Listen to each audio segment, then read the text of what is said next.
ST कर्मचाऱ्यांच्या धर्तीवर city लिंकच्या वाहक चालक तसेच अन्य कंत्राटी कर्मचाऱ्यांनाही महाराष्ट्र अत्यावश्यक सेवा परीक्षण अधिनियम अर्थात मेस्मा लागू झाल्यामुळे महानगरपालिकेच्या सिटी लिंक बसेसला मोठा दिलासा मिळालाय। 3 वर्षात जवळजवळ 8 वेळा झालेल्या सिटी लिंक संपात महापालिकेचे तब्बल 5 ते 7 कोटींचे नुकसान झाल्याची माहिती सिटी लिंक प्रशासनाने दिली।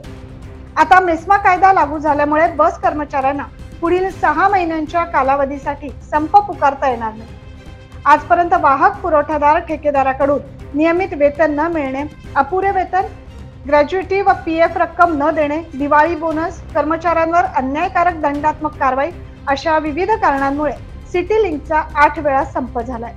त्यामुळे पालिकेचे नुकसान लक्षात घेता मनपा आयुक्त डॉक्टर अशोक करंजकर यांनी ठेका रद्द करण्याची प्रक्रिया सुरू केली। तसेच मेस्मा लागू करण्याचा प्रस्ताव शासनाकडे सादर केला होता। या प्रस्तावाला शासनाच्या नगर विकास विभागाने मंजुरी देत आदेशाच्या दिनांकापासून 6 महिन्यांच्या कालावधीसाठी मेस्मा लागू केलाय। थोडक्यात पाहूया मेस्मा कायद्याच्या कारवाईची तरतूद कशी असते। मेस्मा कायद्यानुसार संप करणाऱ्या कर्मचाऱ्यांना विना वॉरंट अटक करण्याची मुभा आहे। या कायद्याअंतर्गत दोषी आढळणाऱ्यांना 2 वर्ष कारावास अथवा 2000 रुपयांचा दंड अथवा दोन्ही शिक्षा एकाच वेळी होऊ शकतात। मेस्मा कायदा लागू झाल्यावर 6 आठवड्यांची मुदत असते, तसेच तो 6 महिन्यांपर्यंत सुद्धा लागू राहू शकतो।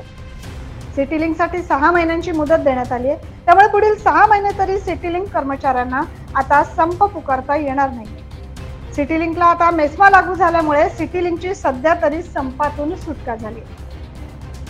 Bureau report 9 news Maharashtra.